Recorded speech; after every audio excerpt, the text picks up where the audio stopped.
Hello students, welcome to Rai smart Bangla YouTube class. আশা করছি সবাই খুব ভালো আছো এবং আজকে অনেকেই অপেক্ষা করে রয়েছো যে ক্লাসটার জন্য, সেটা হচ্ছে পঞ্চায়েত ব্যবস্থা। আমরা অনেক দিন ধরে ভাবছিলাম এরকম একটা ক্লাস তোমাদের সামনে নিয়ে আসবো। ফাইনালি আমরা আজকে ক্লাসটা তোমাদের সামনে এনেছি এবং পঞ্চায়েতের এই ক্লাসটা কিন্তু আমরা মূলত দুটো পর্বে করব, অর্থাৎ পর্ব 1 এবং পর্ব 2। আজকে প্রথম পর্ব বা ফার্স্ট ফেজ। এই প্রথম আমি পঞ্চায়েতের উপরে ক্লাস নেব, পুরো ক্লাসটা আমরা বাংলায় করব এবং প্রত্যেকটা স্লাইডে আমি যেভাবে ইনফরমেশনগুলো দেওয়ার চেষ্টা করেছি আশা করছি তোমাদের কোনো অসুবিধে থাকবে না এবং যাদের যাদের পঞ্চায়েত নিয়ে নানাবিধ কনফিউশন ছিল সেইগুলো আশা করছি ক্লিয়ার হয়ে যাবে। ডিটেলসে ক্লাস করব। এর আগেও আমি পঞ্চায়েতের ক্লাস করেছি, তোমাদের খুব ভালো সাড়া পেয়েছিলাম এবং আজকে যে ক্লাসটা করব সেটা আরেকটু ডিটেলে এবং সবাই সঙ্গে থাকবে ক্লাসটাতে। যারা পঞ্চায়েতের জন্য তৈরি হচ্ছ, পরীক্ষার জন্য তৈরি হচ্ছ, তাদের জন্য বলি আজকে প্রথম পর্বে আমরা কিন্তু মূলত গঠনগত দিকটা নিয়ে আলোচনা করব এবং পঞ্চায়েতের যে কাজ রয়েছে, পঞ্চায়েত বিভিন্ন ধরনের আর্টিকেল ওয়াইজ ভারতীয় সংবিধানে পঞ্চায়েত যেভাবে বিস্তৃত, তার ব্যাখ্যা যেভাবে রয়েছে, সেই আর্টিকেল ওয়াইজ যে অ্যানালিসিস সেটা আমরা পরের দিনের জন্য রাখছি এবং সবচেয়ে গুরুত্বপূর্ণ হচ্ছে যে পঞ্চায়েতের উপরে বিভিন্ন ছোট ছোট প্রশ্ন হয়, কীরকম প্রশ্ন হতে পারে সেইগুলো নিয়েও আমরা পরের দিন আলোচনা করব। তো আমি ক্লাসটাকে এমনভাবে সাজিয়েছি যে আজকে মূলত গঠনগত দিক এবং দ্বিতীয় দিন মূলত কার্যগত দিক নিয়ে আমরা আলোচনা করব। পুরো স্ট্রাকচারাল দিকটা আজকে এবং পরের দিন আমরা ফাংশনাল অ্যাপ্রোচ নিয়ে আলোচনা করব। যারা যারা জয়েন করেছো সবাইকে ওয়েলকাম করছি এবং আজকে এই ক্লাসটা পুরোটা শোনার পর যদি কারোর কোনো ওপিনিয়ন থাকে, কোনো মন্তব্য থাকে, কিছু মনে হয় যে এই জায়গাগুলোতে আরেকটু অন্যরকম হলে ভালো হতো, কাইন্ডলি তোমরা তোমাদের ওপিনিয়ন জানিও। আমি চেষ্টা করব সেই বিষয়গুলোকে নিয়ে ভাববার এবং পরের দিন সেটাকে নিয়ে প্রেজেন্ট করবার। তো স্টার্ট করি, সবাই খুব মন দিয়ে শুনবে এবং আমি সবাইকে রিকোয়েস্ট করব যারা এই ক্লাসটা আজকে করছো চেষ্টা করো পাশে একটা খাতা পেন রাখতে। ক্লাসটা করাতে করাতে আমি যদি কোনো বিষয়ে কোনো বিশেষ ইনফরমেশন দিয়ে থাকি সেটা নোট ডাউন করে রাখার চেষ্টা করো এবং পরবর্তী সময়ে ক্লাসটা হয়ে যাওয়ার পরে যদি মনে হয় তাহলে রেকর্ডেড ভার্সনটাও কিন্তু দেখে নিতে পারো। বারবার এই ক্লাসগুলো করতে করতে কিন্তু তোমাদের মাথার মধ্যে পঞ্চায়েত সংক্রান্ত তথ্যগুলো ঢুকে যাবে। And last but not the least, একটা কথা বলে রাখি, সেটা তোমরা সবাই জানো, প্রত্যেক দিন আমি বলি ক্লাসের আগে যে আমার ক্লাস সপ্তাহে 3 দিন করে হয়। সপ্তাহে 2 দিন আমি লাইভ ক্লাস নিয়ে থাকি এবং একদিন আমি তোমাদের সঙ্গে ইন্টারাকশন করি না। সোমবার এবং বুধবার বিকেল 3টে থেকে ক্লাস হয় এবং আর একটা ক্লাস আমার রবিবার করে হয়। তোমরা চেষ্টা করবে সেই ক্লাসগুলোর সঙ্গে থাকতে, আশা করছি তোমাদের ভালো লাগবে। স্টার্ট করি, অনেকে এসে গেছো। সুজয়, দেবদত্তা, বিশ্বজিৎ, সুস্মিতা, সকলেই এসছো। আচ্ছা, এখানে যারা যারা রয়েছো ক্লাসে তোমাদের সবাইকেই বলবো যার যেখানে যা প্রশ্ন থাকবে পঞ্চায়েতকে নিয়ে তোমরা এই প্রশ্নগুলোকে আমাকে কমেন্ট সেকশনে করবে। আমি ক্লাস করাতে করাতে যদি মনে হয় যে বিষয়গুলো সম্পর্কে আলোচনা করা উচিত তাহলে আমি ডিটেলসে আলোচনা করে দেবো। স্টার্ট করলাম পঞ্চায়েতের আজকে প্রথম পর্ব। সবাই খুব মন দিয়ে শুনবে, পুরো ক্লাসটা কিন্তু বাংলাতে হবে এবং যে লেখাগুলো রয়েছে সবটাই বাংলায় লেখা আছে। দু একটা ইনফরমেশন যেগুলো আমি ইংলিশে লিখেছি সেইগুলোকেও আমি কিন্তু তোমাদের সামনে বাংলাতেই বোঝাবো, সুতরাং কারোর কোনো রকম দুশ্চিন্তার কারণ নেই। স্টার্ট করলাম। দেখো, প্রথমেই লেখা রয়েছে অর্থ, অর্থাৎ মিনিংকে আমরা বুঝবো। এখানে কি লেখা রয়েছে? পঞ্চায়েত শব্দের অর্থ 5, ব্র্যাকেটে দেখো পঞ্চলেখা, এর সমাবেশ, ব্র্যাকেটে আয়াত, এবং রাজ অর্থ শাসন। ঐতিহ্যগতভাবে প্রাচীন ভারতের গ্রামগুলিতে পঞ্চায়েতগুলি স্থানীয় সম্প্রদায়ের দ্বারা নির্বাচিত বয়স্ক এবং জ্ঞানী ব্যক্তিদের নিয়ে গঠিত হতো, যারা ব্যক্তি এবং গ্রামের মধ্যে বিরোধ নিষ্পত্তি করত। একটা ফ্ল্যাট ইনফরমেশন দেওয়া আছে। আমাদের প্রথম যেটা বুঝতে হবে যে কেন হঠাৎ করে আমরা এত রকম নাম থাকতে পঞ্চায়েত নামটা নিয়ে এলাম, তার কারণটা কিন্তু এখানে লেখা আছে। কারণে কি বলা হচ্ছে, পঞ্চায়েতের মধ্যে যদি আমি দুটো শব্দকে ভাঙি, পঞ্চ মানে হচ্ছে 5 এবং দেখো আয়াত মানে হচ্ছে সমাবেশ, অর্থাৎ 5-এর সমাবেশ, মানে কোনো একটি জায়গাতে 5 জন ব্যক্তি সমাবেশ করতেন। এবং দেখো রাজ কথাটার মানে হচ্ছে শাসন, পঞ্চায়েত রাজ মানে হচ্ছে 5 জন ব্যক্তির শাসন। কোথায় হতো? প্রাচীন ভারতবর্ষে, যখন ভারতবর্ষের এত আধুনিক এবং এত ইন্ডিপেন্ডেন্ট বিচার ব্যবস্থা আসেনি, ইন্টেরিয়ার্সগুলোতে অর্থাৎ প্রত্যন্ত জায়গাগুলোতে সেখানে সেই অঞ্চলের যে স্থানীয় মানুষ তাদের দ্বারা নির্বাচিত 5 জন বয়স্ক ব্যক্তি, 5 জন গণ্যমান্য ব্যক্তি এবং সেই সমস্ত ব্যক্তিরা তারাই কিন্তু এই সমাবেশের মধ্যে থাকতো, যাদেরকে আমরা মূলত গ্রামের মোড়ল বলতাম, অভিভাবকের মতো বয়স্ক ব্যক্তি। তাদের নিয়ে তৈরি হবে একটা সালিশি সভার মতন একটা ছোটোখাটো অর্গানাইজেশন, যেটা সেই অর্থে কোনো ভিত্তি সেই সময় ছিল না। সেই সংগঠনটা সেই সময় দাঁড়িয়ে বিভিন্ন গ্রামের ছোটোখাটো সমস্যার সমাধান করত। সেই কারণে আমরা সেখান থেকে পঞ্চায়েত শব্দটাকে আনলাম। তাহলে গ্রামের স্থানীয় সমস্যা সমাধানের জন্য পঞ্চায়েত ব্যবস্থা প্রবর্তন করা হয়েছে। নাও দ্য কোয়েশ্চেন ইজ, খেয়াল করে দেখবে আমাদের দেশেতে একটা শব্দ আমরা খুব ভালো করে ব্যবহার করি, সেটা হচ্ছে এলএসজি। এলএসজি বলে যে শব্দটা আমরা ব্যবহার করি তার ফুল ফর্ম আমরা একটু বলে দিই। লোকাল সেলফ গভর্নমেন্ট বলা হয়ে থাকে। তাহলে লোকাল সেলফ গভর্নমেন্ট এটাকে আমরা যদি বাংলা করি তার মানেটা দাঁড়ায় স্বায়ত্তশাসিত সরকার। অর্থাৎ যে সরকার বা যে সরকারের মানুষেরা বা যে সরকারের সদস্যবৃন্দ তারা গ্রামের সাধারণ মানুষদের মধ্যে থেকেই তৈরি হচ্ছে। অর্থাৎ আমরা নিজেরা নিজেদের শাসন করতে পাচ্ছি এবং শাসন করার জন্য প্রতিনিধি তৈরি করছি।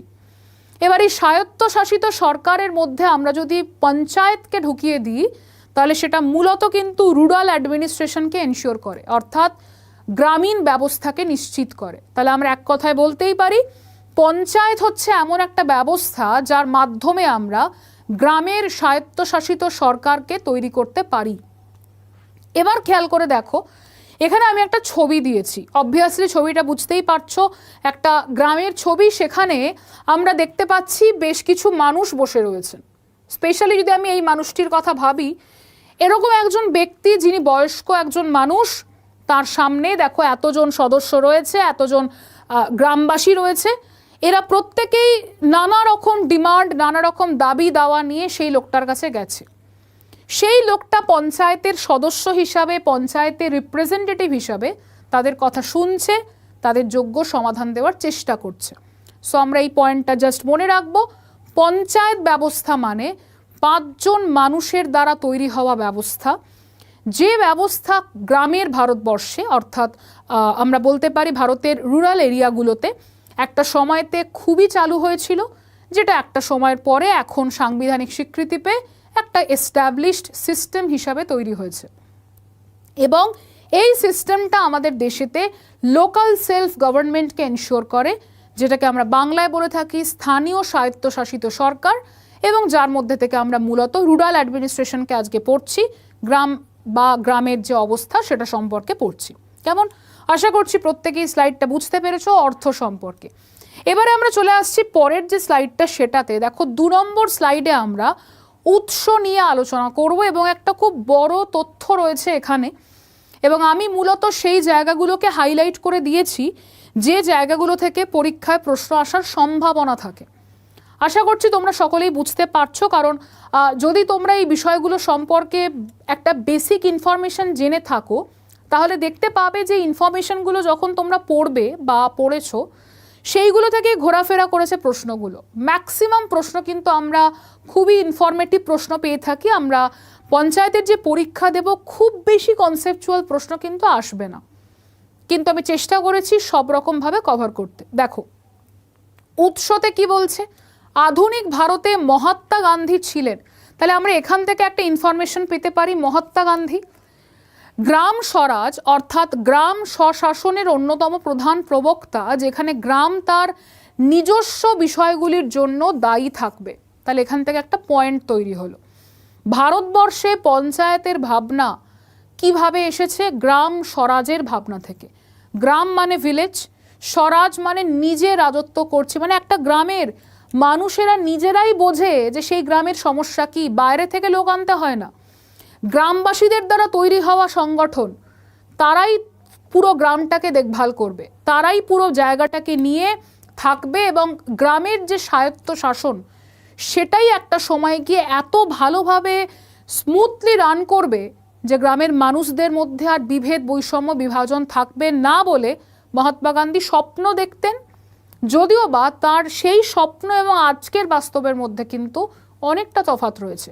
হয়তো গ্রাম স্বরাজের ধারণাকে আমরা এস্টাবলিশ করতে পেরেছি ঠিকই, কিন্তু এই ধারণাটাকে তিনি যেভাবে ভেবেছিলেন হুবহু সেভাবে আমরা কার্যকরী করতে পারিনি।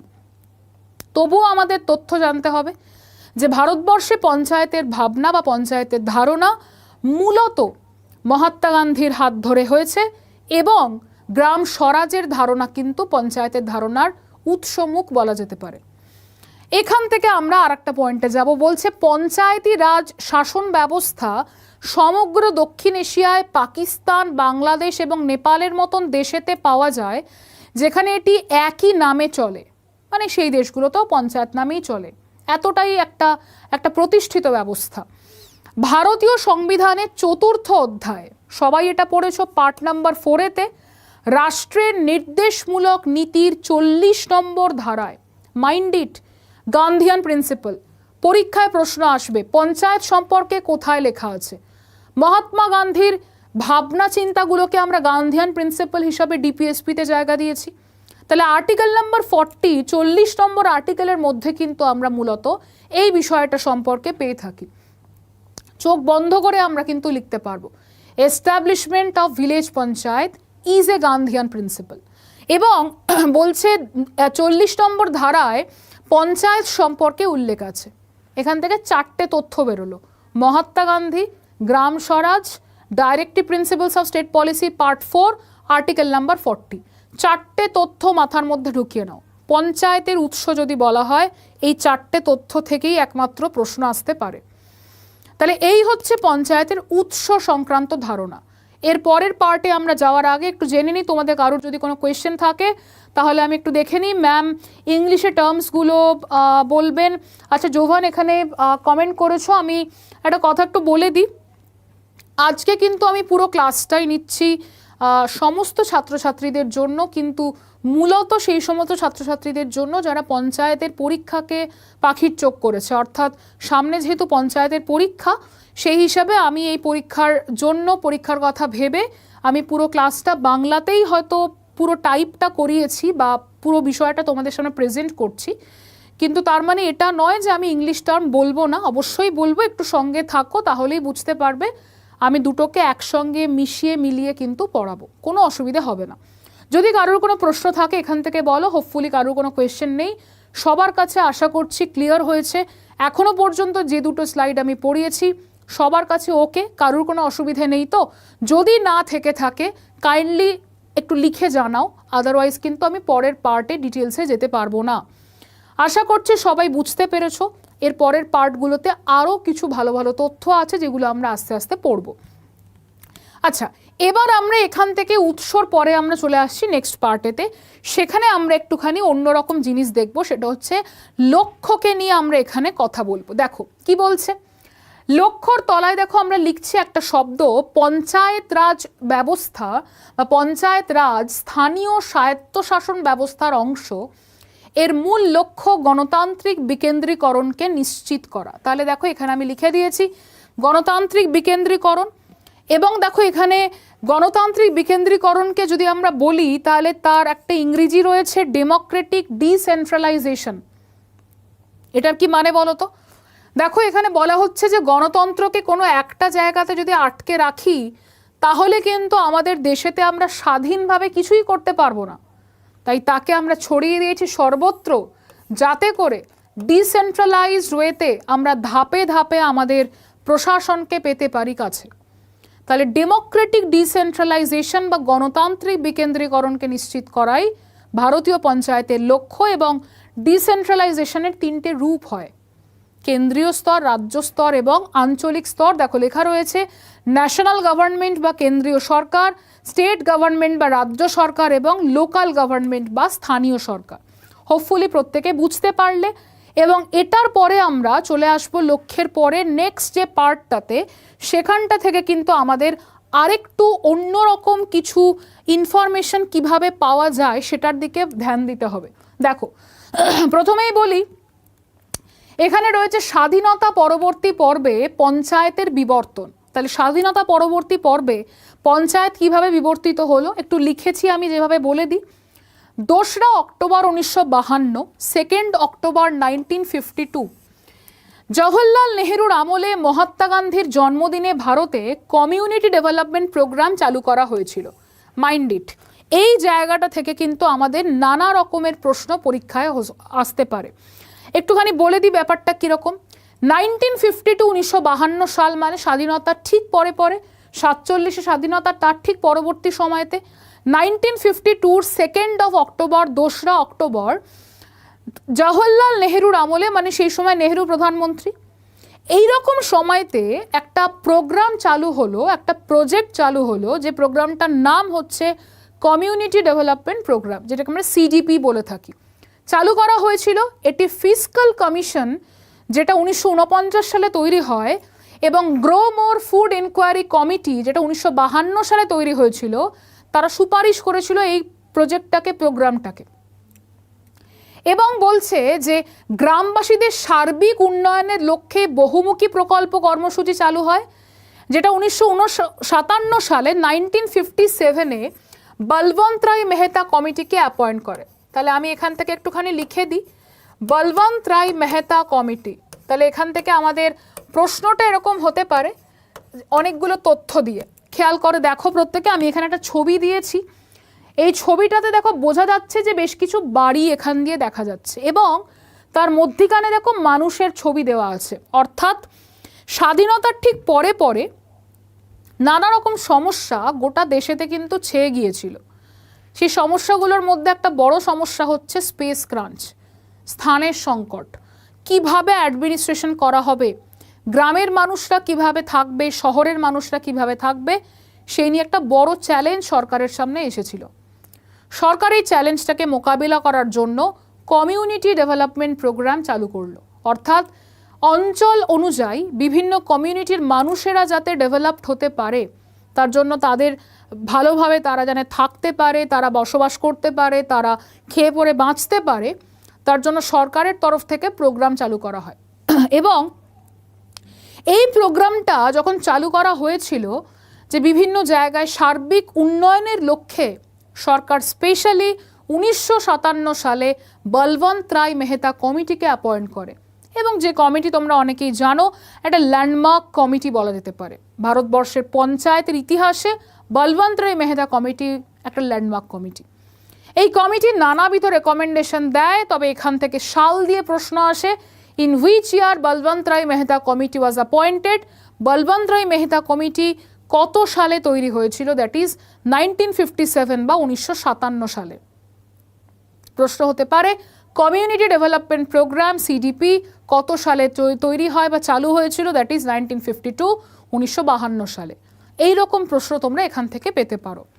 চলে আসছি আমরা পরের পার্টেতে। দেখো এখানে আমরা মূলত বিভিন্ন যে কমিটিগুলো ছিল, বলবন্ত রায় মেহতা কমিটি বলো বা অশোক মেহতা কমিটি বলো, সেই কমিটিগুলোর কিছু মেন সুপারিশ বা কিছু চিফ রেকমেন্ডেশনগুলোকে এবার ফোকাস করব।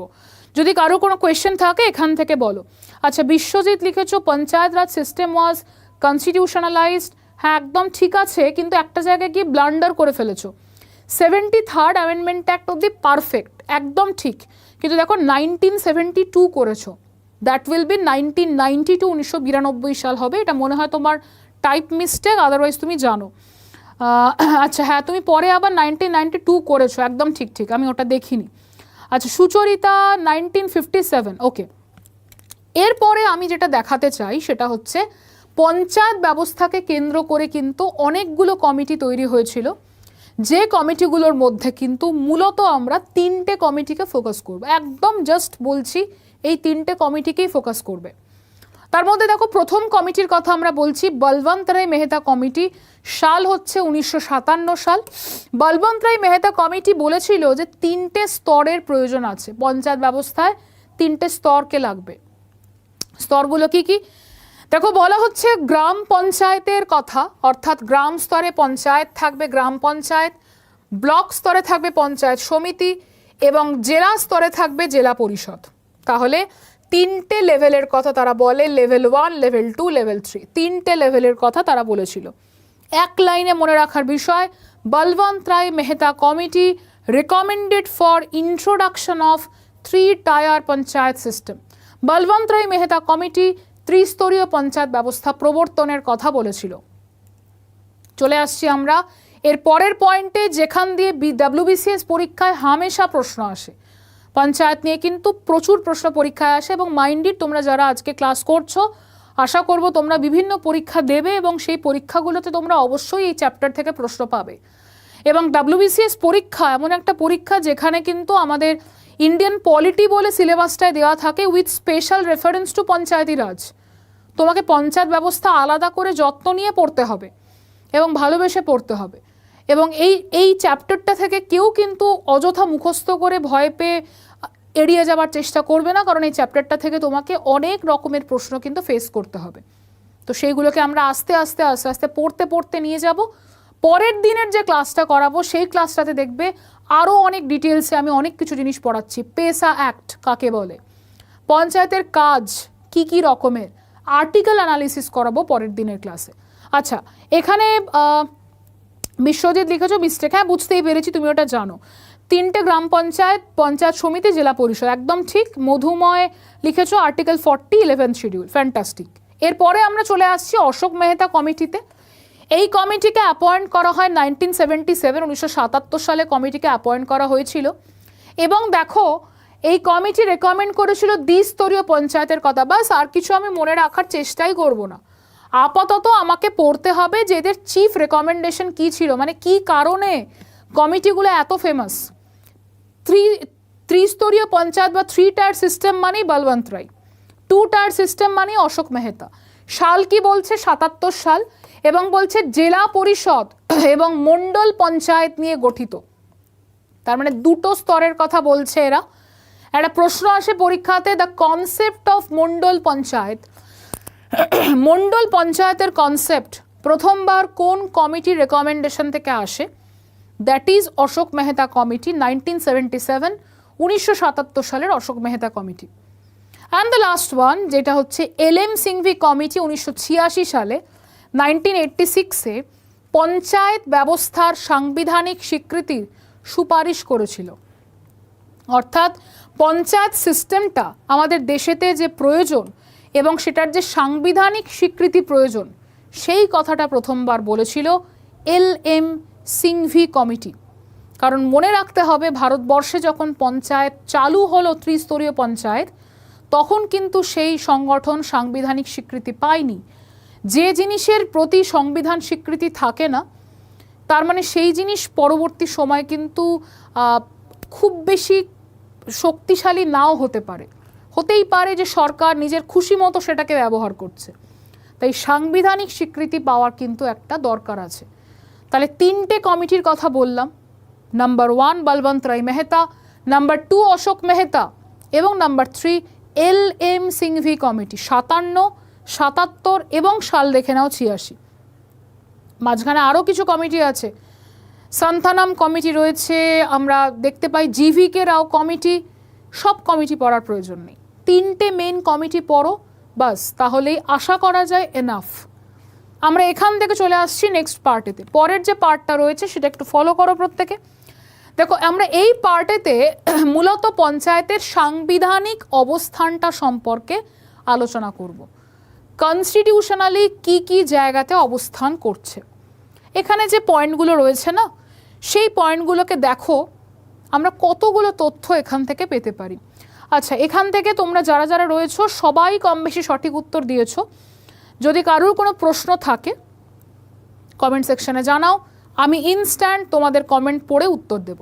দেখো, পঞ্চায়েতের সাংবিধানিক অবস্থান, এই অবস্থানটাতে আমরা কি কি তথ্য পাবো।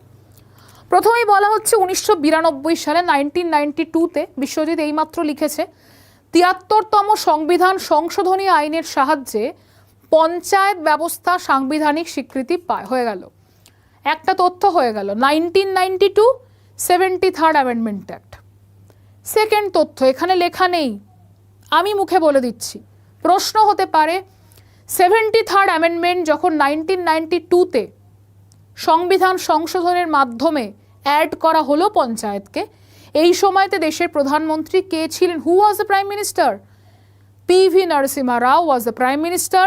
নরসিমহা রাওয়ের সরকারের সময়তে কিন্তু আমরা দেখতে পেয়েছিলাম যে এই সময়তে স্বীকৃতি পেয়েছিল পঞ্চায়েতি রাজ। 3টে তথ্য পেয়ে গেলাম। নেক্সট ওয়ান, সংবিধানের নবম অধ্যায় মানে পার্ট নাম্বার 9-এ আর্টিকেল নাম্বার 243 ধারা 243 থেকে 243 ও 243 থেকে 243 ও এর মধ্যে পঞ্চায়েত সম্পর্কে আলোচনা আছে। এবং দেখো বলছে পঞ্চায়েতের কাজ সম্পর্কে একাদশ তফসিলে 29 রকমের কাজের উল্লেখ রয়েছে। ফ্যান্টাস্টিক, একদম পুরো হুবহু প্রশ্ন এখান থেকে আসে। যেরকমভাবে পয়েন্ট পাচ্ছ সেভাবেই প্রশ্ন আসবে। যেরকম প্রশ্ন হতে পারে, how many functional items are mentioned under 11th schedule of the constitution for panchayati raj? Panchayat ব্যবস্থার কাজের হিসাবের জন্য কতগুলো কাজের বিষয়ের কথা লেখা রয়েছে 11 নম্বর তফসিলে? 29 রকমের কাজের হিসাব আছে। There are 29 functional items mentioned। এবং দেখো লাস্ট পয়েন্টে দেওয়া রয়েছে পঞ্চায়েত হচ্ছে রাজ্য তালিকাভুক্ত একটি বিষয়, স্টেট লিস্টের মধ্যে পড়ে, স্টেট লিস্ট ম্যাটারের মধ্যে পড়ে। তাহলে এই হচ্ছে পঞ্চায়েতের সম্পর্কে একদম বেসিক ইনফরমেশন। আমি কয়েকটা কথা একটু এখান থেকে বলে নিই। দেখো আমাদের দেশেতে যে নর্থ ইস্টের স্টেটগুলো রয়েছে, যেরকম আমি বলতে পারি ধরে নেওয়া যাক সিকিম, যেরকম আমি বলতে পারি ধরে নেওয়া যাক মিজোরাম, আমরা বলতে পারি নাগাল্যান্ড, নর্থ ইস্টের একদম আকর যে রাজ্যগুলো রয়েছে, বা যদি আমি বলে থাকি গোয়া, নর্থ ইস্টের স্টেট নয় কিন্তু এমন একটা স্টেট যে স্টেটেতে কি আদৌ ত্রিস্তরীয় পঞ্চায়েত আছে? তার উত্তর না। তাহলে আমাদের এটা বুঝতে হবে যে যতই সাংবিধানিক স্বীকৃতি পাক, যতই পঞ্চায়েত জনপ্রিয়তা পাক, ভারতবর্ষের সমস্ত রাজ্যে এবং কেন্দ্রশাসিত অঞ্চলে সব জায়গায় কিন্তু ত্রিস্তরীয় পঞ্চায়েত ব্যবস্থা দেখা যায় না।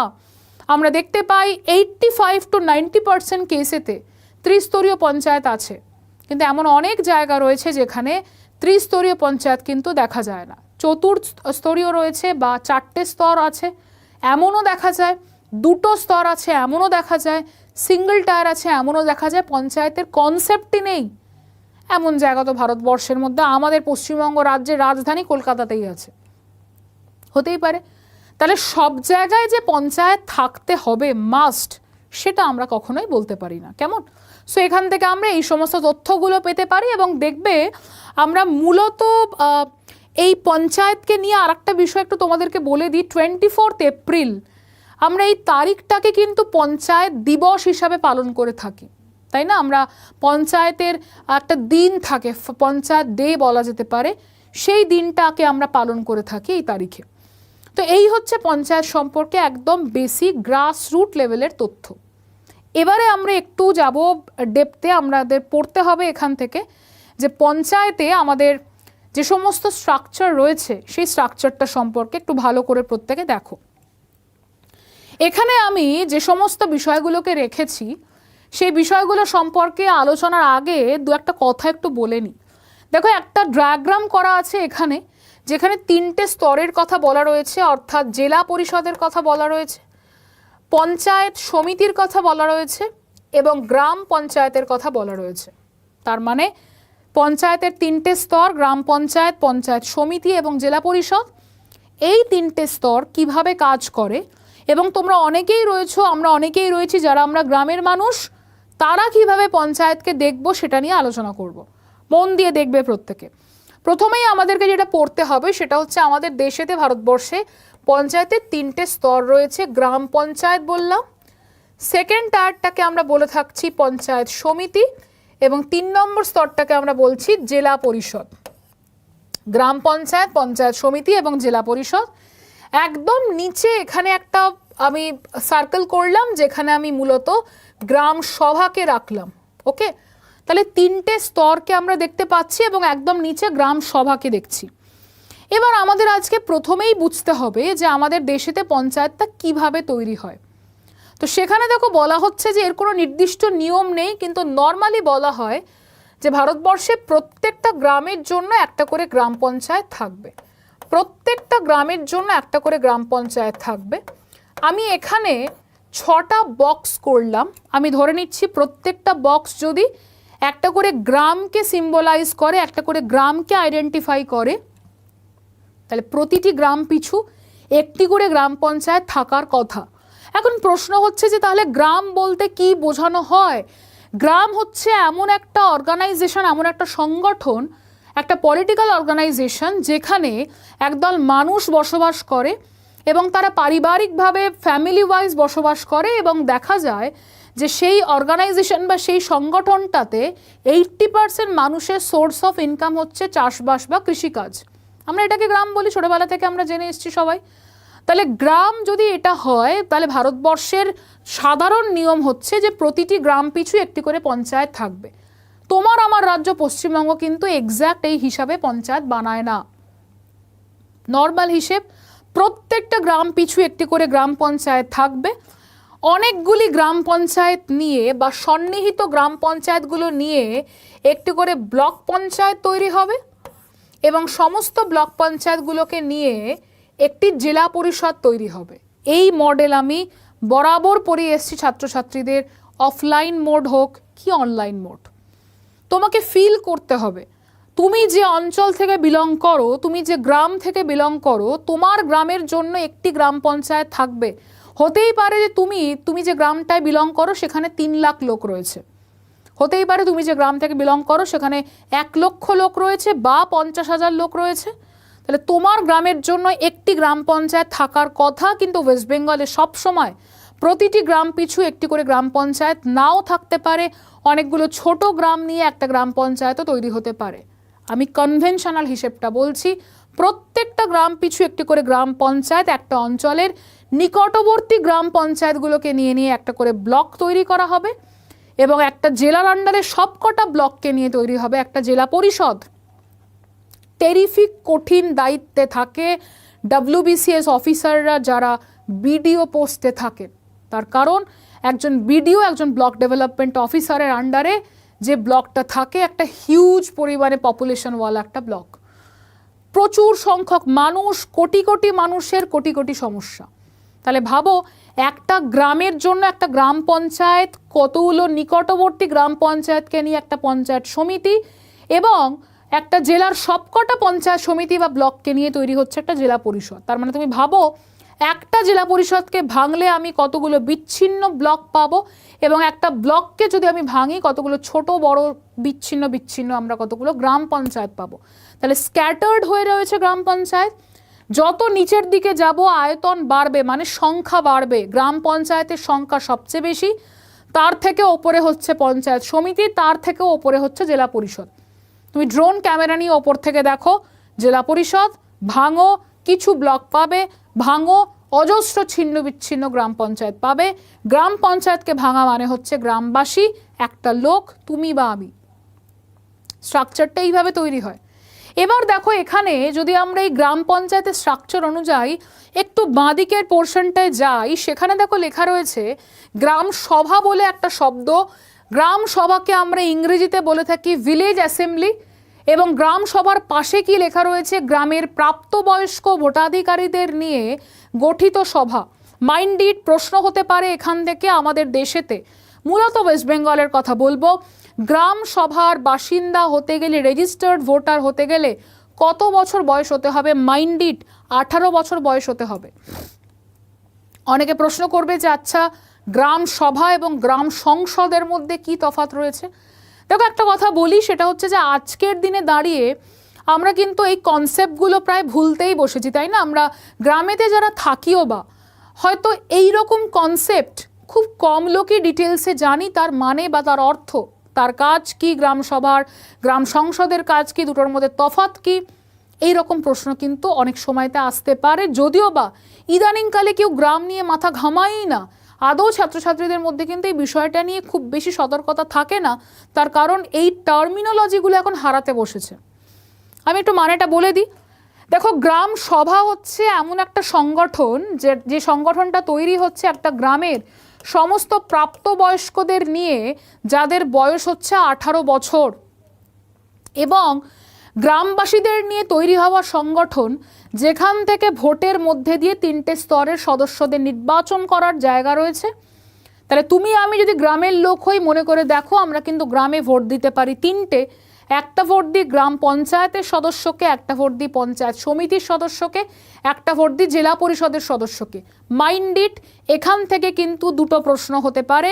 গ্রাম সভা তার মিটিং কখন হয় এবং মূলত কি কাজ হয়ে থাকে গ্রাম সভাতে? শুধুই কি সদস্যদের নিয়ে তৈরি হওয়া, গ্রামবাসীদের নিয়ে তৈরি হওয়া একটা সংস্থা? তার উত্তর না।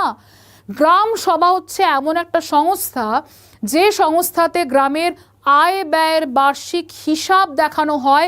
একটা সময়তে মাইকিং করা হতো গ্রামে গ্রামে যে এই গ্রামের গ্রাম সভা আয়োজন করা হয়েছে, উক্ত তারিখের বিকেলবেলা বা সন্ধ্যাবেলা সমস্ত গ্রামবাসীদের অনুরোধ করা হচ্ছে গ্রাম সভার মিটিংয়ে জয়েন করার জন্য।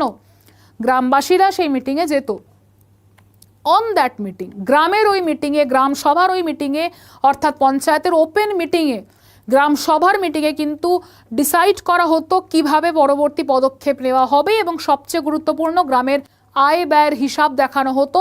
অ্যান্ড মাইন্ডেড WBCS-এ একবার মেন্সের কোয়েশ্চেন ছিল, গ্রাম সভার বার্ষিক যে মিটিং বা অধিবেশন সেটা বছরের কোন সময় হয়ে থাকে? That is held in December. December মাসে হয়ে থাকে গ্রাম সভার সাধারণ বার্ষিক মিটিং।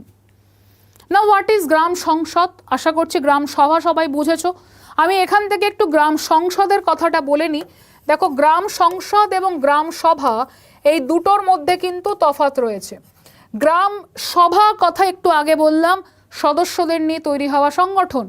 আর গ্রাম সংসদ মানে কি? গ্রাম সভা মানে হচ্ছে গ্রামবাসীদের নিয়ে তৈরি হওয়া, গ্রামের অধিবাসীদের নিয়ে 18 বছর বয়সী লোকজনকে নিয়ে তৈরি হওয়া বা তার বেশি বয়সী লোকজনকে নিয়ে তৈরি হওয়া সংগঠন। গ্রাম সংসদটা কি? গ্রাম সংসদ হচ্ছে যে গ্রাম সভার দ্বারা যারা নির্বাচিত হয়েছে পঞ্চায়েতের সদস্যদের নিয়ে তৈরি হওয়া একটা ক্লোজ মিটিংয়ের জায়গার নামই হচ্ছে গ্রাম সংসদ। তার মানে আমি এখান থেকে বলতে পারি যে গ্রাম সভা যদি একটা বড় সার্কেল হয়, তার মধ্যে ছোট সার্কেল হচ্ছে গ্রাম সংসদ। সভার মধ্যে পাবলিক রয়েছে, সংসদের মধ্যে পাবলিক নেই। ক্লোজ মিটিং, শুধুমাত্র নির্বাচিত সদস্যদের নিয়ে তৈরি হওয়া মিটিং। এবং এই মিটিং থেকেও পরীক্ষা প্রশ্ন হয়। গ্রাম সংসদের বার্ষিক অধিবেশন, অ্যানুয়াল মিটিং নভেম্বর মাসে হয়ে থাকে। এবং দেখো, আমরা যদি ষান্মাসিকের কথাটা বলি, মে মাসে হয়ে থাকে। এবার এই যে বিভিন্ন মিটিং হচ্ছে, ডিসেম্বর মাসে মিটিং হচ্ছে গ্রাম সভার, গ্রাম সংসদের মিটিং হচ্ছে নভেম্বর বা মে মাসেতে, বিভিন্ন সময়তে মিটিংগুলো হচ্ছে। কিন্তু এই মিটিং কি আজকের দিনে দাঁড়িয়ে একই রকমভাবে হয়? তার উত্তর না। কেন হয় না? তার পিছনে অনেক কারণ রয়েছে। সরকারের নীতিগত, সিদ্ধান্তগত বেশ কিছু বদল, এগুলোর থেকেও অনেক বেশি গুরুত্বপূর্ণ মানুষের অনীহা। মানুষ আজকে খুব বেশি অ্যাক্টিভ নয় এই ধরনের মিটিংগুলোতে জয়েন করার ক্ষেত্রে। তাদের একটা অদ্ভুত রকমের অলসতা এবং অনীহা, এই মিটিংগুলো থেকে তারা দূরে থাকে বলে দিনের পর দিন, বছরের পর বছর কেটে যাচ্ছে, পঞ্চায়েতের সঙ্গে মানুষ আর কানেক্টেড হচ্ছে না কোনোভাবে। কিন্তু আমার গ্রাম, আমার পঞ্চায়েত, আমার হক, আমার অধিকার, আমার দাবি, এই জেদ, এই জিল যতদিন না পর্যন্ত মানুষের মধ্যে তৈরি হচ্ছে, ততদিন তুমি কোনোভাবেই কিন্তু কোনো অন্যায়কে রুখতে পারবে না। তোমাকে আগে জানতে হবে যে কেন আমি ওই জায়গাটায় যাব, কেন আমি মুখ খুলতে যাব, কেন আমি মুখ খুলবো। কারণ আমার অধিকার রয়েছে মুখ খোলার। আমি ডিমান্ড করতে পারি, আমি চাইতে পারি, আমি বলতে পারি। ওকে, সো এই হচ্ছে পঞ্চায়েতের গঠন। এবং এখান থেকে আমরা বেশ কিছু ভালো ভালো নাম পাবো যেগুলো থেকে প্রশ্ন হয়। দেখো, গ্রাম পঞ্চায়েতের আমরা কথা বলছি, প্রথম স্তর হচ্ছে গ্রাম পঞ্চায়েত। এখানকার সদস্য হতে গেলে মিনিমাম তোমাকে 21 বছর বয়সী হতে হবে। এবং দেখো বলছে যে রাজনৈতিক প্রধান পঞ্চায়েত প্রধান নামেই পরিচিত এবং প্রশাসনিক প্রধানের নাম হচ্ছে পঞ্চায়েত সেক্রেটারি, অনেকেই জানি। সেকেন্ড পয়েন্টে দেখো লেখা রয়েছে কি, যে ব্লক পঞ্চায়েত বা পঞ্চায়েত সমিতি দ্বিতীয় স্তর, রাজনৈতিক প্রধানকে আমরা বলে থাকি সভাপতি এবং প্রশাসনিক প্রধানকে আমরা বলে থাকি ব্লক ডেভেলপমেন্ট অফিসার। WBCS পরীক্ষাটা প্রশ্ন হয় ইন্টারভিউ বোর্ডেতে। ব্লক ডেভেলপমেন্ট অফিসারকে আমরা বাংলায় কি বলতে পারি? সমষ্টি উন্নয়ন আধিকারিক। মনে রেখে দাও, পরবর্তীকালে তোমাদের অবশ্যই এটা কাজে লাগবে। আচ্ছা, আমরা এখান থেকে চলে আসবো যেই পয়েন্টে, দ্যাট ইজ জেলা পরিষদ। জেলা পরিষদ মানে হচ্ছে সর্বোচ্চ যে স্তরটা রয়েছে, তৃতীয় স্তর। রাজনৈতিক প্রধানকে আমরা বলছি সভাধিপতি। এবং দেখো বলছে যে প্রশাসনিক প্রধান জেলা পরিষদের ক্ষেত্রে আমরা বলতে পারি ডিস্ট্রিক্ট ম্যাজিস্ট্রেট বা ডিএম, যিনি তাকে আমরা বলে থাকি প্রশাসনিক প্রধান।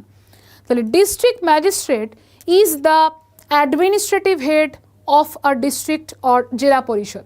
তাহলে ডিস্ট্রিক্ট কাউন্সিল বা জেলা পরিষদের যিনি প্রশাসনিক প্রধান থাকবেন তাকে আমরা কি বলতে পারি? জেলা পরিষদের ক্ষেত্রে জেলা শাসক বলতে পারি বা ডিএম বলতে পারি। ওকে, সো এইটা হচ্ছে আমাদের পঞ্চায়েতের স্ট্রাকচার।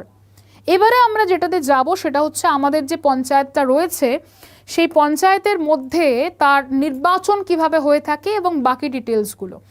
যদি কারো কোনো কোয়েশ্চেন থাকে বলি, ম্যাম বলছি একদিন ওয়ান নেশন ওয়ান ইলেকশন এর উপরে ক্লাস চাই। ওকে, আমি ক্লাস নেব ওয়ান নেশন ওয়ান আসলে কি ব্যাপার যে এই ধরনের টপিকগুলো হয়তো ক্লাস করতে বা করাতে খুব ভালো লাগে, কিন্তু ভেবে দেখো যে এই ধরনের টপিকের রেলিভেন্স কতটা। কারণ আমরা কম্পিটিটিভ ফিল্ড তো মানে এমসিকিউ বেসড কোয়েশ্চেন, তুমি এখান থেকে হয়তো হার্ডলি একটা কি দুটো কোশ্চেন পেতে পারো। হ্যাঁ, আমি অবশ্যই পড়াবো, যেরকমভাবে আমি তোমাদের ইউনিফর্ম সিভিল কোড পড়িয়েছিলাম, এখান থেকেও হয়তো হার্ডলি এক দুটো কোশ্চেন আসবে, আমি নিশ্চয়ই ক্লাস নেব। আচ্ছা, ডিএম এর বেঙ্গলি জেলা সমাহর্তা, হ্যাঁ দীপম লিখেছো ঠিকই, আমরা জেলা শাসক বলছি বা জেলা ডিস্ট্রিক্ট ম্যাজিস্ট্রেটকে জেলা শাসকই বলা হয়। এখন ব্যাপার কি জানো, মানে হয়তো খুব শুদ্ধ বাংলায় বলতে গেলে সমষ্টি উন্নয়ন আধিকারিকের মতনই এরকমই একটা বাংলা তুমি বলছো, কিন্তু ওই যেটা হয় আর কি যে খুব একটা প্রচলিত নয় বাংলাগুলো, সেই ঝট করে মাথায় আসে না। আচ্ছা, প্রশাসনিক প্রধানদের কে নিয়োগ করেন? ভালো প্রশ্ন, গভর্নর। আচ্ছা, ডিস্ট্রিক্ট ম্যাজিস্ট্রেট ভারতবর্ষের কিন্তু আইএএস পদাধিকারী একজন ব্যক্তি। He or she will be appointed by the constitutional head of the country, মানে প্রেসিডেন্ট অফ ইন্ডিয়া। আচ্ছা, এই নোটসগুলো ইংলিশে কি পাওয়া যাবে? আসলে আমি ইংলিশে এই পিডিএফটা বানাইনি, মানে পিপিটিটা তো ওইভাবে ইংলিশে বানানো নেই, তো তুমি ক্লাসটা ফলো করো, তোমার কোনো সমস্যা হবে না, দেখো কোনো সমস্যা নেই। আচ্ছা, আমরা চলে আসবো এই স্লাইডে। দেখো কি বলতে চাইছে এখানে, নির্বাচন সম্পর্কে আমরা এখানে পাচ্ছি, কার্যকাল সম্পর্কে পাচ্ছি এবং আসন সংরক্ষণ সম্পর্কে পাচ্ছি। এখন প্রশ্ন হচ্ছে পঞ্চায়েতের যে ভোট হয় সেই ভোটটা কে কন্ডাক্ট করে? তো আমরা বলতে পারি পঞ্চায়েতের ভোটকে কন্ডাক্ট করে রাজ্যের নির্বাচন কমিশন। এবং দেখো স্টেট ইলেকশন কমিশন যে কন্ডাক্ট করে, বলছে পঞ্চায়েতের কার্যকাল 5 বছর, মানে প্রতি 5 বছর অন্তর অন্তর ভোট হয়। নির্দিষ্ট সময়ের আগে পঞ্চায়েত ভেঙে গেলে 6 মাসের মধ্যে নতুন নির্বাচন করতে হবে, 6 মান্থসের মধ্যে নিউ ইলেকশন চাই। প্রশ্ন হবে এখান থেকে, if the panchayat is dissolve before the completion of its full term, কতদিনের মধ্যে ইলেকশন করতে হবে? তার উত্তরটা হচ্ছে উইদিন 6 মান্থস, 6 মাসের মধ্যে ইলেকশন করতে হবে। এবং লাস্ট পয়েন্টে দেখো লেখা রয়েছে পঞ্চায়েতের 3টি স্তরেই 1/3 মানে 1/3 মহিলা সংরক্ষণ রয়েছে, এছাড়াও তফসিলি জাতি উপজাতির জন্যও সংরক্ষণ রয়েছে। তার মানে পঞ্চায়েতে কিন্তু রিজার্ভেশন রয়েছে, and that is 1/3 women reservation. 73তম সংশোধনী আইন অনুযায়ী এটা 1/3 সংরক্ষণ, বাট পরবর্তী সময়ে কিন্তু সংরক্ষণ বেড়েছে, কোনো কোনো জায়গায় আমরা 50% বা 50% রিজার্ভেশন পেয়ে থাকি। এবার এই পঞ্চায়েতের ওপরে আমরা কিছু অন্যরকম তথ্য এবার পড়ব, যে আমাদের ওয়েস্ট বেঙ্গলে ভারতবর্ষের মধ্যে পশ্চিমবঙ্গ নিয়ে আমরা বেশি চিন্তিত, আমরা নিজেরা পশ্চিমবঙ্গের বাসিন্দা বলে। কটা গ্রাম পঞ্চায়েত আছে, কটা পঞ্চায়েত সমিতি আছে, কটা জেলা পরিষদ আছে, কিন্তু এই তথ্যগুলো দেওয়ার আগে তোমাদের বলে রাখি একটা স্ট্যাটুইটারি ওয়ার্নিং, বিভিন্ন সাইটে কিন্তু বিভিন্ন সংখ্যা পাবে। আমি চেষ্টা করেছি সরকারি ওয়েবসাইট থেকে তথ্য সংগ্রহ করতে, কারণ সরকারি তথ্য যদি সংগ্রহ করো সেখানে ভুলভ্রান্তি হওয়ার সম্ভাবনা বা সেটাকে নিয়ে চ্যালেঞ্জ করার সম্ভাবনা কম্প্যারেটিভলি কম থাকে। তাই আমি সরকারি ওয়েবসাইটটা ফলো করেছি। আমি সবাইকে রিকোয়েস্ট করব ইন ফিউচার যে কোনো ক্ষেত্রে যখনই কোনো কনফিউশন হবে গভর্নমেন্টের ওয়েবসাইটে যাবে, সেখান থেকে গিয়ে তুমি অথেন্টিকেট ইনফরমেশন পেতে পারো। এখান থেকে একটা কথা বলি যে আমাদের এই পঞ্চায়েত নিয়ে আজকের পর্বে আমরা যে যে বিষয়গুলো আলোচনা করলাম একদম বেসিক বিষয়। পরের দিন আমি মূলত 4টে সেক্টর নিয়ে আলোচনা করব। কি কি 4টে সেক্টর একটু বলে দিই। নাম্বার 1, পঞ্চায়েতের প্রথম যেটা দরকার সেটা হচ্ছে পেসা অ্যাক্ট। ফেজ 2তে আলোচনা করব। পেসা অ্যাক্ট 1996 সালে এই আইনটা এসেছিল, এই আইনটা নিয়ে আলোচনা হবে। সেকেন্ড আলোচনা করব পঞ্চায়েতের একদম ডিটেল আর্টিকেল, একদম ঢালাও যত আর্টিকেল আছে পঞ্চায়েতের একদম ধরে ধরে আর্টিকেল আলোচনা করব। থার্ড আলোচনা করব কি, পঞ্চায়েতে যে কাজের হিসেব আছে, 29 রকমের কাজের গল্প আছে, সেই কাজের হিসেব নিয়ে আলোচনা করব। অ্যান্ড লাস্ট ওয়ান, যেটা তোমাদের শুধু এই পরীক্ষা না, সব পরীক্ষার জন্য ইম্পর্টেন্ট, দ্যাট ইজ পঞ্চায়েতকে কেন্দ্র করে গ্রামের ক্ষেত্রে কি কি প্রকল্প বা কি কি ইনিশিয়েটিভস নেওয়া হয়েছে, সরকারি প্রকল্পগুলোকে নিয়ে আলোচনা করব রিগার্ডিং পঞ্চায়েত। তাহলে এই 4টে ফিল্ডকে আলোচনা করব। আশা করছি সবাই খুব এনজয় করবে ক্লাসটাকে। তো ক্লাস করা মানে তো শুধু এটা নয় যে শুধু পরীক্ষায় কমন পাওয়ার জন্য ক্লাস করা, ক্লাস করতে যেন তোমার ভালো লাগে, পঞ্চায়েত যেন মুখস্থ হয়ে যায়, যে আমি বই দেখবই না, আমি জাস্ট বিষয়টাকে ভাববো এবং আমি খাতায় লিখতে পারবো পঞ্চায়েত সম্পর্কে। চলে আসছি আমরা পরের পার্টেতে, যেখানে দেখো আলোচনা করব যে আমাদের পঞ্চায়েতের আয় কোথা থেকে আসছে, পঞ্চায়েতের ইনকাম কোথা থেকে আসছে, কি কি বলবো। দেখো পঞ্চায়েতের ইনকামের মধ্যে প্রথম পয়েন্টটা আমরা রেখেছি কেন্দ্রীয় ও রাজ্য সরকারি অনুদান, যেটাকে আমরা গ্রান্টস বলে থাকি, বিভিন্ন গ্রান্টস পায় তো পঞ্চায়েত, তাহলে চলবে কি করে পঞ্চায়েত। সেকেন্ড যেটা বলবো সেটা হচ্ছে গৃহকর। গৃহকর মানে হচ্ছে হাউস ট্যাক্স। আচ্ছা এখানে আমি দেখছি কেউ একজন লিখেছো মধুময়, বোধহয় 1/3, 33%। হ্যাঁ আচ্ছা আর একটু আচ্ছা রেভিনিউ ট্যাক্স, ওকে ঠিক আছে, বাদবাকি মোটামুটি ঠিকঠাকই আছে, আর কারোর কোনো সেই অর্থে প্রশ্ন নেই। ব্যবসায়িক লাইসেন্স কর পঞ্চায়েতের অন্যতম ইনকাম, এবং গ্রামীণ শুল্ক পঞ্চায়েতের কিন্তু অন্যতম ইনকাম। বুঝতেই পারছো অনেক রকম জায়গা থেকে পঞ্চায়েত রোজগার করে, তার মধ্যে একটা বড় রোজগার হচ্ছে কেন্দ্রীয় ও রাজ্য সরকারি অনুদান। কেমন?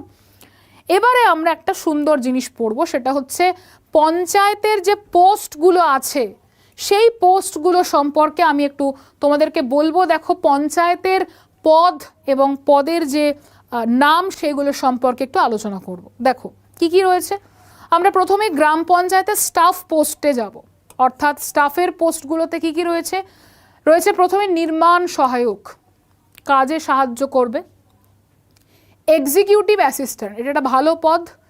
সেক্রেটারি, সহায়ক, গ্রাম পঞ্চায়েত কর্মী নিয়ে একটা পঞ্চায়েত তৈরি হচ্ছে। তার মানে পঞ্চায়েতের সদস্য ছাড়াও স্টাফ হিসাবে আমরা এদেরকে পাচ্ছি।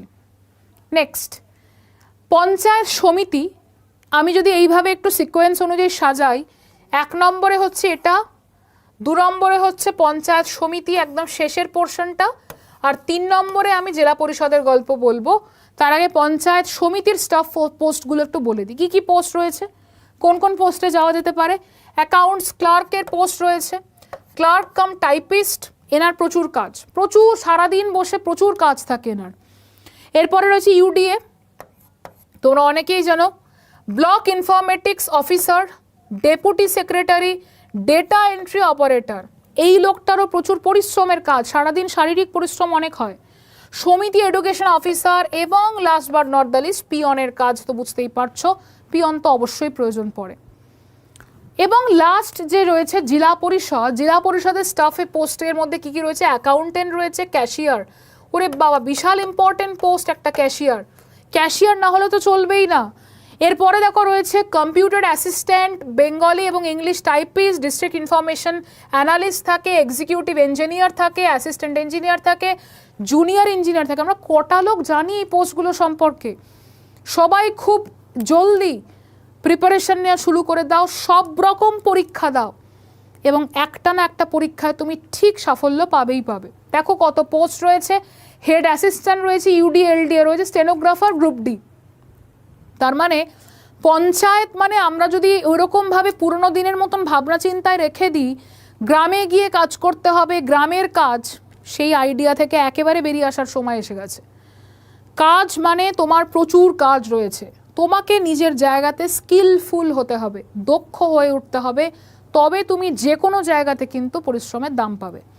And last but not the least, আজকে আমি যে জিনিসটা দিয়ে আমার ক্লাসটাকে শেষ করব সেটা হচ্ছে একটা তথ্য, একটা ইনফরমেশন, একটা স্ট্যাটিস্টিক্স বলতে পারো, পরিসংখ্যান বলতে পারো। আমরা একটুখানি পরিসংখ্যানটার দিকে তাকাই। তুমি বলবে গ্রাম পঞ্চায়েতের সংখ্যা কটা, পঞ্চায়েত সমিতির সংখ্যা কটা, ওয়েবসাইট ABCDEFGH যত রকম ওয়েবসাইট আছে, এক একটা ওয়েবসাইট এক এক রকম সংখ্যা দিচ্ছে।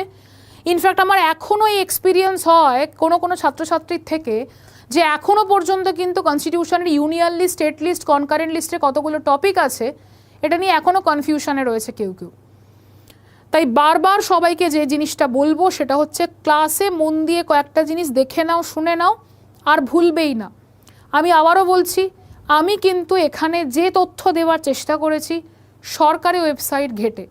সরকারি ওয়েবসাইটে তুমি যদি যাও, তুমি এই তথ্যই পাবে, এর বাইরেও পাবে না, এর থেকে বেশিও পাবে না, কমও পাবে না, এই তথ্যই পাবে। এই তথ্যগুলোকে দেওয়ার চেষ্টা করো। একটু পরপর বলি, দেখো আমরা এখান থেকে যে জেলাগুলোকে দেখছি, পরপর জেলা রয়েছে আমাদের পশ্চিমবঙ্গে। এই মুহূর্তে ওয়েস্ট বেঙ্গলে টোটাল জেলার সংখ্যা কটা বলো, তোমরা নিজেরা বলো। 23টা জেলা আছে। 23টা জেলার মধ্যে কলকাতা নিজেও একটা জেলা। কলকাতাকে আমরা কি বলতে পারি? নগর জেলা বা সিটি ডিস্ট্রিক্ট বা শহর কেন্দ্রিক জেলা। কলকাতায় আমরা বা কলকাতাকে আমরা কোনোভাবেই কিন্তু এই চার্টের মধ্যে ফেলতে পারবো না, তাই তো? কলকাতায় যারা থাকো তারা কিন্তু কোনোভাবেই নিজেদেরকে এই চার্টে খুঁজে পাবে না। তাই আমরা এখানে লাস্ট দেখো 22-এর উদাহরণ দিয়ে রেখেছি, মানে 22টা জেলা আছে। কি কি রয়েছে? আমরা যদি আলিপুরদুয়ারের কথা বলি, আলিপুরদুয়ার খুব গুরুত্বপূর্ণ একটা জেলা উত্তরবঙ্গের, এবং আলিপুরদুয়ার থেকে এবছর উচ্চ মাধ্যমিকে একটা বিশাল বড় খবর রয়েছে।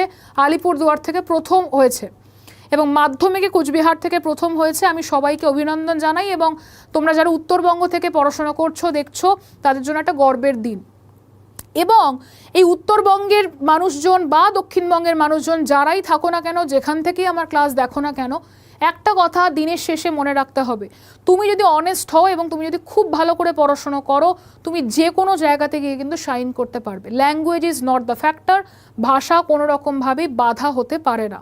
তুমি ইংরেজিতে পড়াশোনা করো, বাংলাতে পড়াশোনা করো, যেভাবেই পড়াশোনা করো না কেন, আমি যদি বাংলাতেও এটা আজকে পড়িয়ে থাকি, তোমরা সবাই এটা বুঝতে পারবে। বারবার বারবার বিষয়টা শুনতে শুনতে শুনতে শুনতে কিন্তু অভ্যেস হয়ে যাবে। আমরা চলে আসছি মেন জায়গাতে, আলিপুরদুয়ার।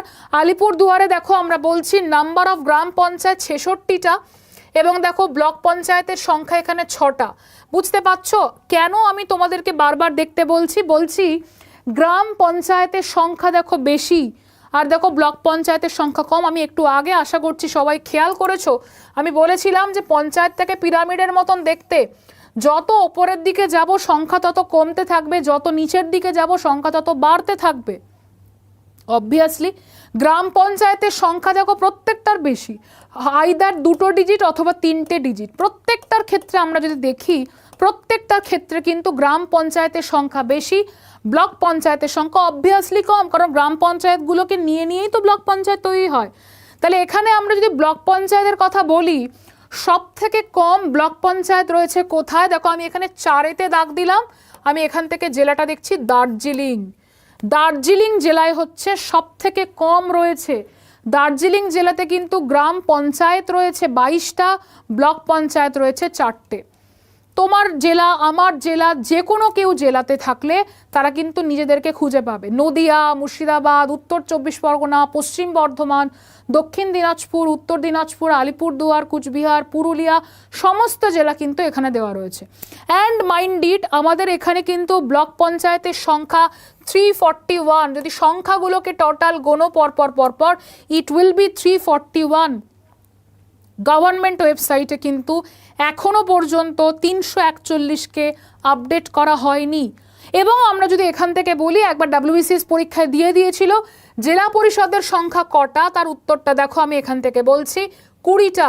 কারণ আমরা 23টা জেলার লোক, 23টা জেলার মধ্যে 3টে জেলা, একটা কলকাতা, কলকাতায় কোনো জেলা পরিষদ হয় না। একটা হচ্ছে দার্জিলিংয়ে জেলা পরিষদ নেই, কালিম্পংয়ে জেলা পরিষদ নেই। তাহলে মোট 20টা জেলা পরিষদ রয়েছে।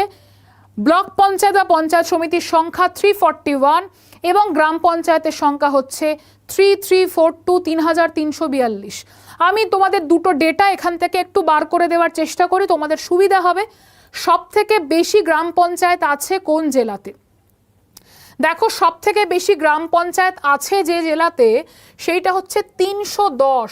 310 মানে হচ্ছে এখান থেকে যদি আমি বার করি, দ্যাট ইজ সাউথ 24 পরগনা, দক্ষিণ 24 পরগনা থেকে তোমরা যারা বিলং করো, তোমাদের থেকে প্রশ্ন হতে পারে পশ্চিমবঙ্গের সব থেকে বেশি গ্রাম পঞ্চায়েত কোন জেলায় রয়েছে? তার উত্তর হবে দক্ষিণ 24 পরগনা বা সাউথ 24 পরগনাস।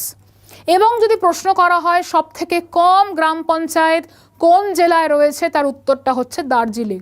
দুটোই দ দিয়ে, এইভাবে মনে রাখবে। সব থেকে বেশি, সব থেকে কম, ডি শুরু হচ্ছে।